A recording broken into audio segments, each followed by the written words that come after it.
bullshitting versus. Do you have a specific question, Andrew? Well, yes, I do. In regards to either lying or bullshitter, is there a propensity in either camp for that person, whether they be a liar or a bullshitter, to believe or eventually believe their own lies and bullshit?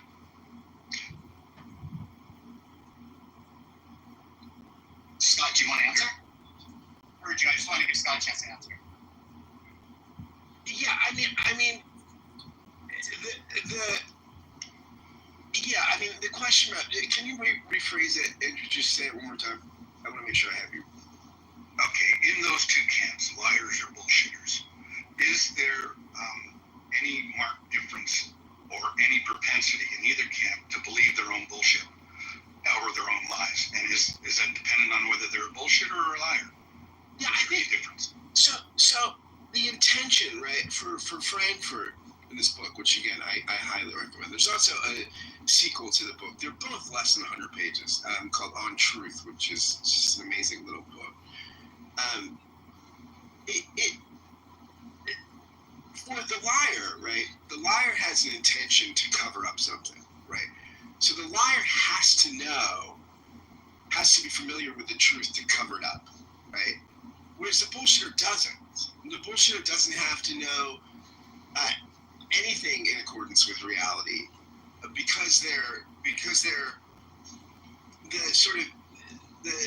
elocutions are not intended to correspond to reality at all, right? Now, I mean, there's different sorts of bullshit, and Frankfurt thinks also, he has this great passage where he says, the idea that one of the reasons why there's so much bullshit is that everybody thinks they have to have an opinion on everything, an informed opinion on everything. And so we just wind up bullshitting all the time, because we feel like we have to comment and this is just the nature of social media and other things. So I think that's the answer. Andrew, I'd like to chime in now. Sure. So something I had written in the can you hear me, by the way, before I get started? Yes. Okay, good. So something I had written in the moderator back channel, there's this group chat that we have, just to get my thoughts down so I didn't forget them, I just wrote, so here's the question about the article that I have. Is the author suggesting that making an incorrect claim from ignorance is more harmful or nefarious than making an incorrect claim from knowledge of the facts? And then throwing in another nuance, this is kind of me throwing in, what about a third way? And so, how about the person that intentionally deceives, believing they have full knowledge, so it's an intentional lie, but is wrong about the facts, and therefore is intentionally lying from a place of ignorance? And when Scott was just talking, I was even thinking about, the person who is a bullshitter has to have some knowledge of the facts. I mean, I think this is such a binary position to take that, bullshitting is worse than lying, because essentially, every BS story has a surface area of truth that one needs to tether to be coherent. I mean, it kind of reminds you, so this is my opinion. So in my opinion, everyone lies and bullshits at some point or time. And I think there are degrees and intentions behind them, and I think there's actual real world damage that needs to be looked at and measured. And I know that people have different opinions about that.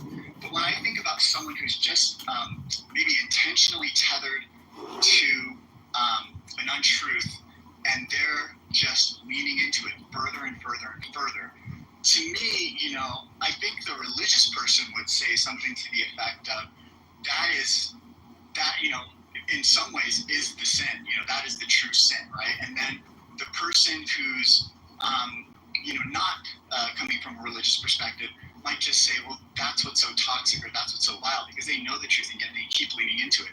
At the same time, I think this rhetoric around Trump being more of a bullshitter sounds like it's coming from a perspective of someone who maybe is a little bit of a bullshitter, but also someone who speaks from ignorance but claims full knowledge. Because it sounds like, I would need to read the book, obviously, but what I'm hearing, it sounds like someone's trying to make a very strong case for this. And if they're trying to make a very strong 100+ page case for this, it just seems like a very binary way of looking at things. I'll give you an example. I'll give you an example of two instances where somebody does not know, right?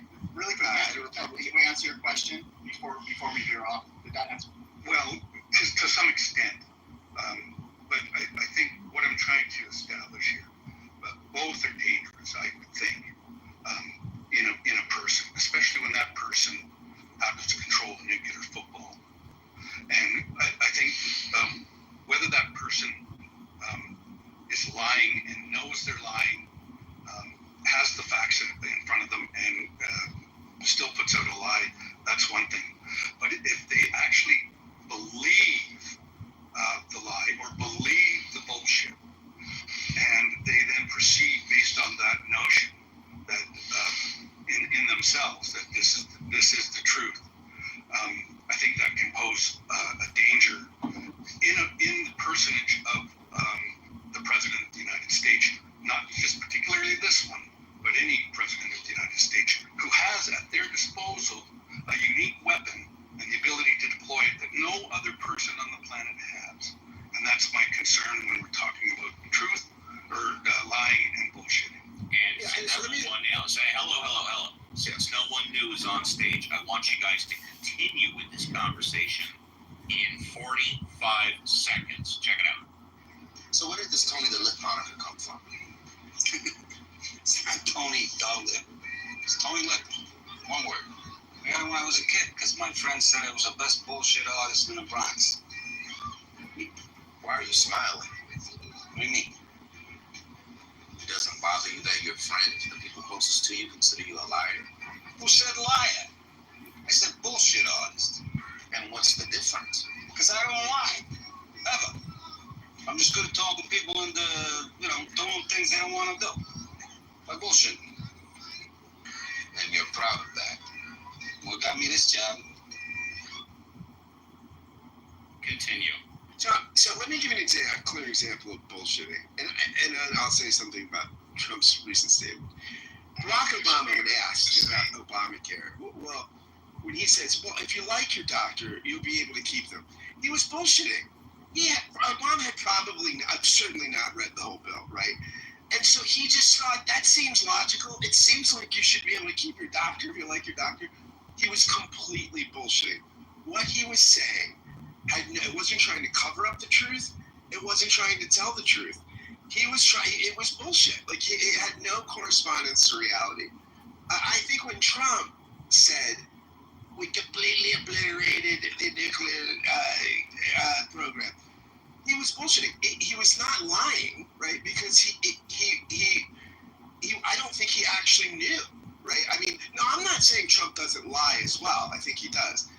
But very often he bullshits. He just speaks in ways, his locutions don't correspond to reality sometimes, nor do they attempt to correspond to reality, either to elucidate it or illuminate it or cover it up.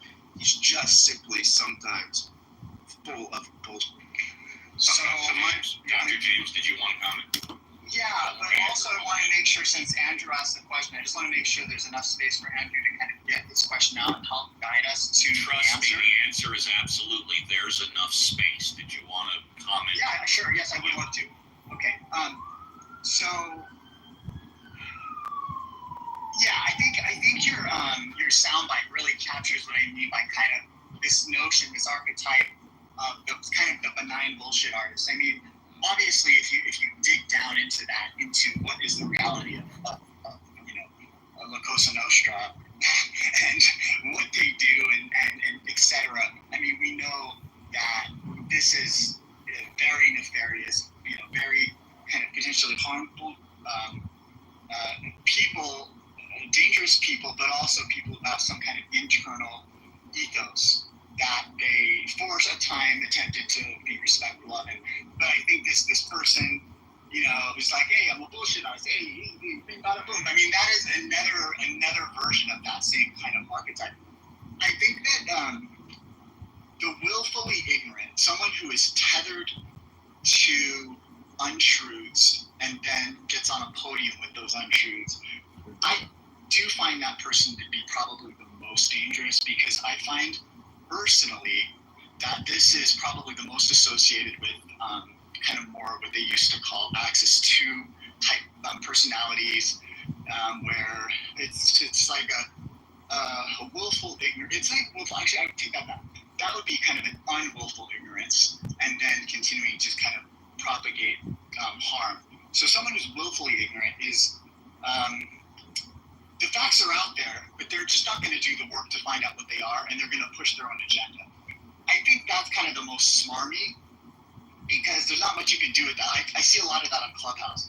Some people, they speak with authority, but if they're presented with facts or cited facts, and it's from a reputable source or whatever, they can be kind of compelled to consider them. I've often heard you, Steve, be compelled to consider kind of an alternate viewpoint when you're presented with the receipts, so to speak. And I don't consider you to be a bullshit artist at all. I do see you trying your best to be as honest as possible. Like sometimes you got a little bit of that radio thing going on, but you know that. And it's called shtick, right? Yeah, but shtick is another variety of BS artists, and I guess in some ways it is, right? Shtick it's like a form of bullshit, but I do not believe it takes away from my sincerity or honesty. Please continue. Yeah. That's the nuance I would agree with as well. So I don't know. I think that's why I don't want to throw the baby out with the bathwater here. I don't want to assume I understand the nuance of this person's argument. I'm just saying, on the surface, the more I'm thinking about it, the more I'm compelled to believe kind of the opposite of what they're saying, and then maybe want to kind of parse out a little bit more of the nuance of varieties of bullshit and varieties of lies in it. Exactly. There's a scale. Andrew, take a few minutes, and then I have one more clip online. But go ahead, Andrew. Take a few minutes, please. Okay, so a real-world example of the current president, believing his own lies is the tariff war that he's now putting on Canada. And the reasoning is that there's a trade imbalance of $200 million or $200 billion, which is not factual. Everybody knows that's not factual. The trade imbalance is $46 billion, and that's because of oil. And that's the only reason.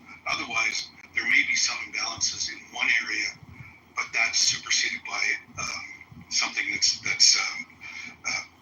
more so done in another area. So, for example, services as opposed to manufacturing, that kind of thing. So, but this person has proceeded based on their own lie. And so I see that as problematic. And then in terms of, as I was saying earlier, that person's ability to wield a weapon that no other person on this planet can wield is disturbing to me. Whether he's a liar or a bullshitter or both, I think there's a potentiality there that we could all come through. And it's not like it has never happened before in terms of this potential devastational weapon. I did post a piece here from the Atlantic, and they're talking, and I do remember this from another source. There was a Russian intelligence agent who had received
Mod Squatters who haven't spoken, get ready. I'm going to call on you and see if you want to talk about bullshitting and lying.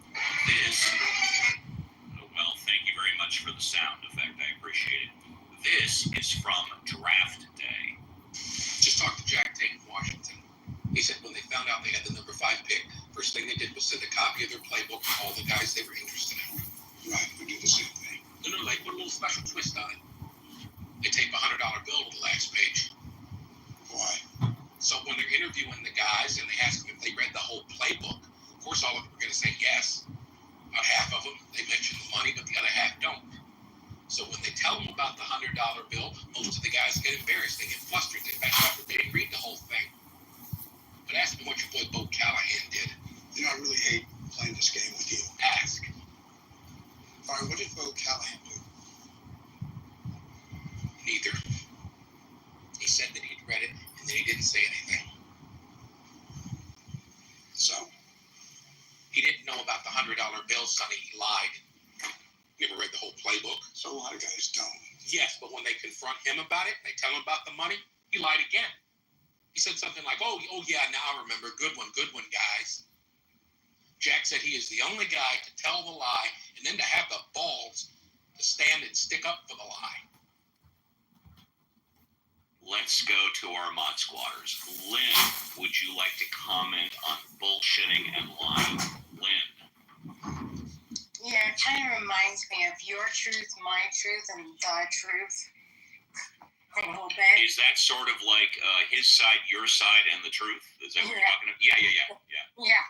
I mean, I think everybody kind of makes up their own truth based on their preconceived notions and expectations, but that's not always necessarily what the truth is. And the difference between lying and bullshit is what you're expecting to come out of it, right? Like my grandfather was a prime bullshitter, right? I mean, he made it with a 6th grade education, formal education, into becoming a naval officer and then the vice president of a major bank, right? And he would often say it's because he knew the art of bullshit. And even that can be taken negatively. And sort of like stretching the truth, gilding the lily, so to speak. Yes, very much so. Where you have convinced yourself you're not really lying, you're just sort of stretching the truth.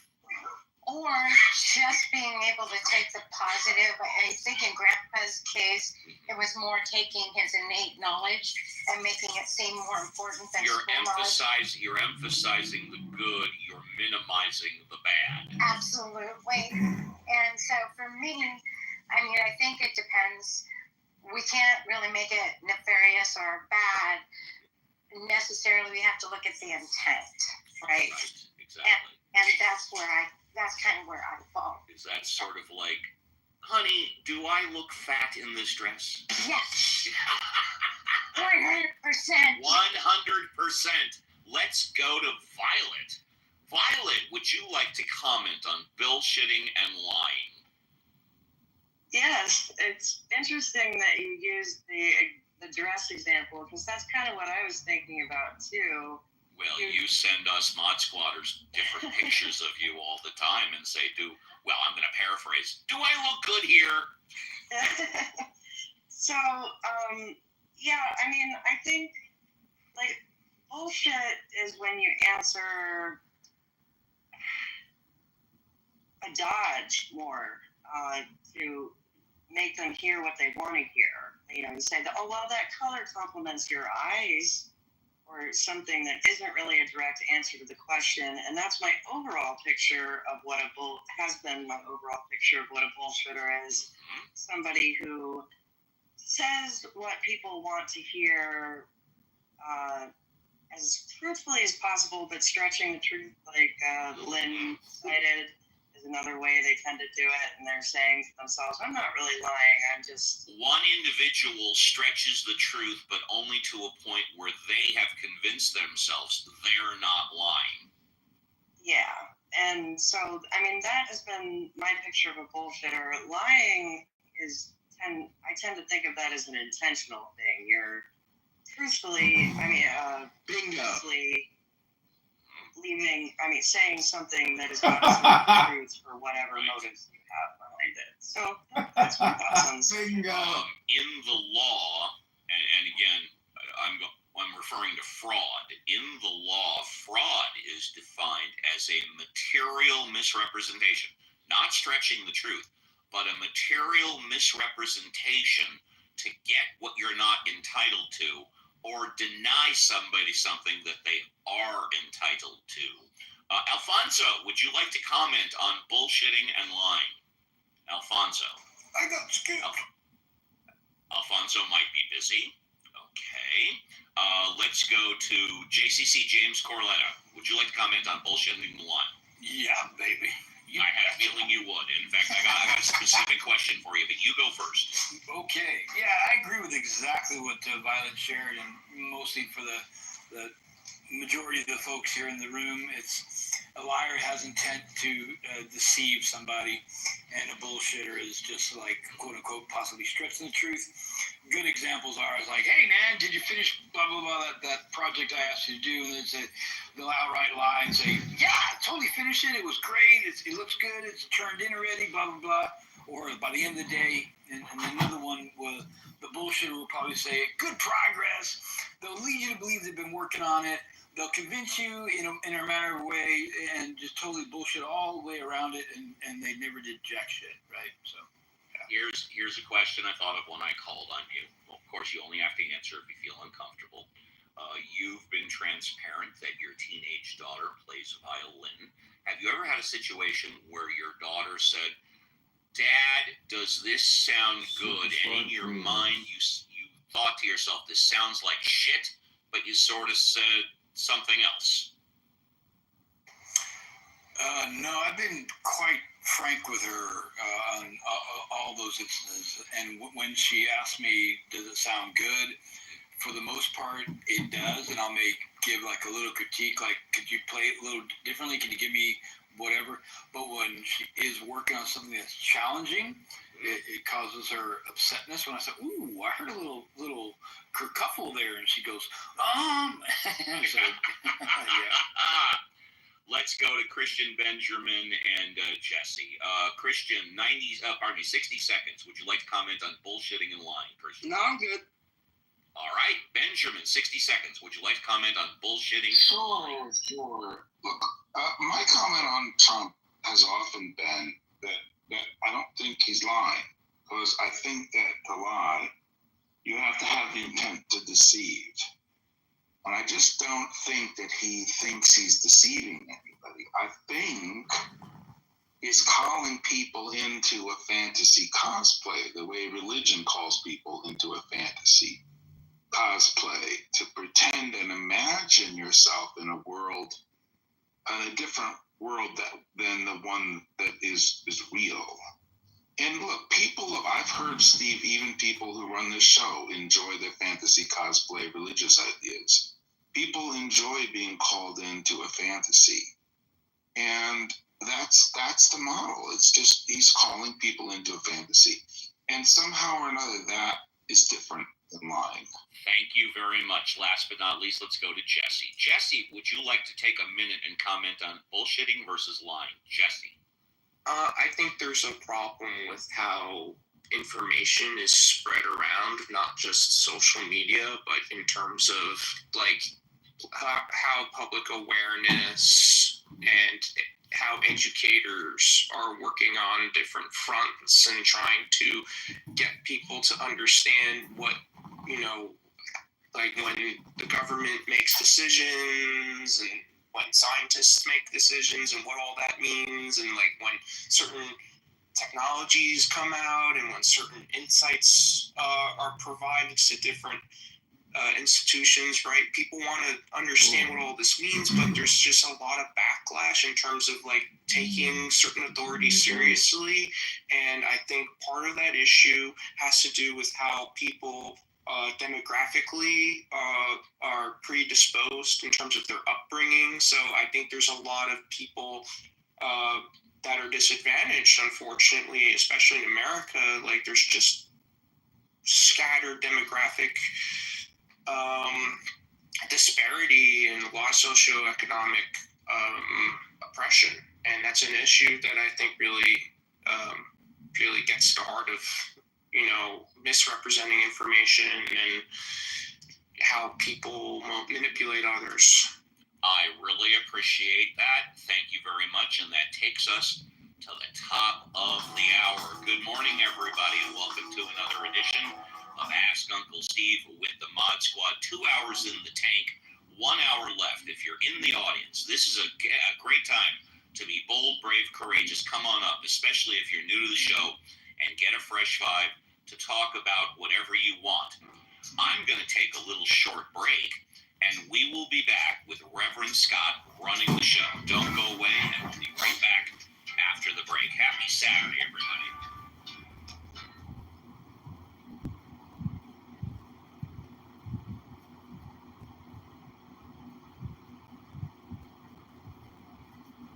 It was true for a long time. That's absurd. So you know what the kids had to do?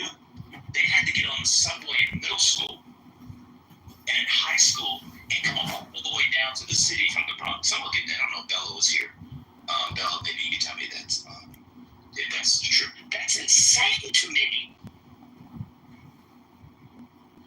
Like, if these things feel good for a lot of people, they sound good. Where's the rigor in the plan?